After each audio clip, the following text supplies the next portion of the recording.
Hands, what are they? How do you draw them? That's right, in today's video we're going to be looking at how to draw hands. Hopefully after today's video you will have a better understanding of how to draw these phalanges, okay? No, sweating profusely in the garage. It's a hot day. Oh, also, if you are a welcome, all the returning subscribers, welcome back to the video. How are you doing? Hope your day is amazing. If you are new here, yes, I'm Tyrone Thomas. I happen to draw things every once in a while. Go ahead and subscribe if you would like to learn how to do more artsy stuff as well. Okay, so let's start off with basic shapes, dimensions, measurements. This is like the stuff that goes on in the background, right? This is all the prerequisite stuff that you should know prior to starting hands. The measurements for the hands, the proportions. I believe the middle finger is about halfway, if not a little less than the palm in terms of length. So you can see I've just went ahead, I drew a box and I split that roughly in half, and that's going to be the length of the fingers and the palm. One mistake that I do see a lot of people make, myself included, the idea that hands are not straight. You know, all the lines are not straight. Everything actually behaves in arches and curves and is a lot more organic. So when we talk about straight lines, what do I mean by that? Well, I mean the palm. You can see easily in the other example here how I went ahead and just shown the curves to make that visualization a little easier. We also have the palm here split up into three sections. You'll notice that there's the meaty part that numbers 1 and 3.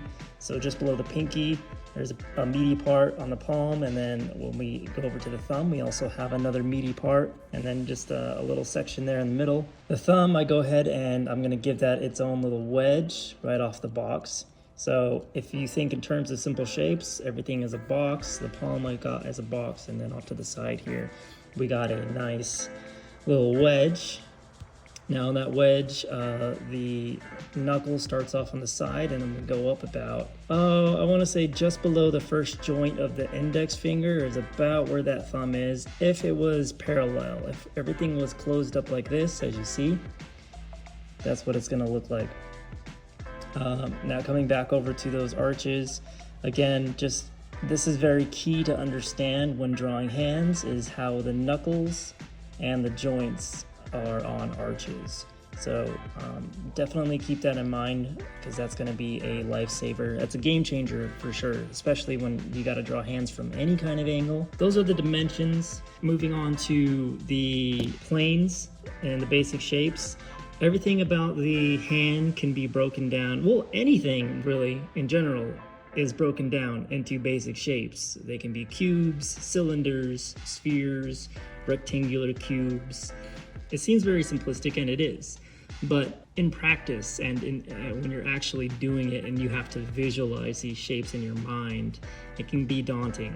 So it helps to draw, I would say, even drawing multiple hands, just basic shapes, for like an hour. Maybe you spend like an hour a day and you just draw nothing but basic shapes. But we have here the planes.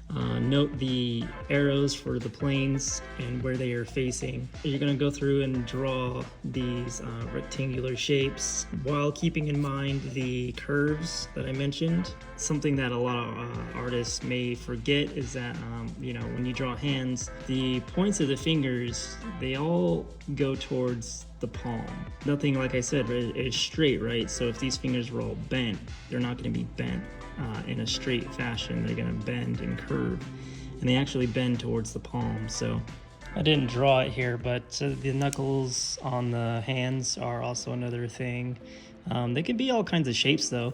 Like they could be square. Let's say that's the pinky, and then here's the ring finger. The ring finger could be a little more, it's got its own angle, and then the middle finger could have more of like a triangular shape, and then we come up to the index finger, and that might be a little more boxed off as well. Don't be afraid to experiment with different shapes for knuckles. Knuckles are are awesome. They could be any shape, you know, more pointy or more angular, but that's key, making sure that it's angular.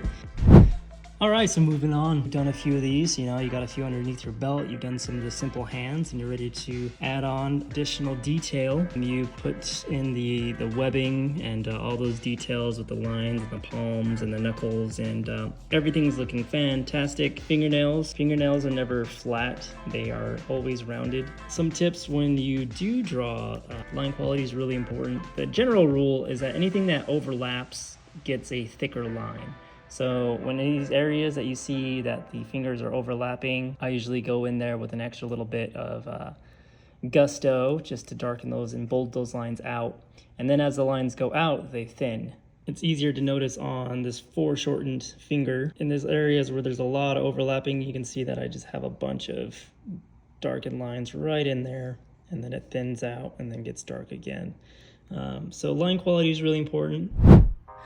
All right, well, that's going to cover it for today's video. Yes, I am extremely sweaty. I am very sweaty right now.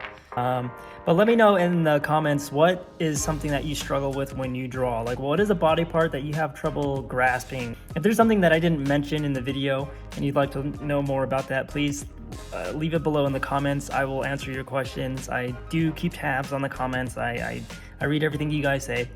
Wondering what I'm going to do. I just got done finished with Mr. Beast. Right, we just finished Mr. Beast, so I'm probably gonna move on to, I got iShow Speed up on the roster as well. We just did Kai Cenat as well. Very excited about this project. Thanks for watching the video. I hope to catch you guys in the next one. All right, peace out.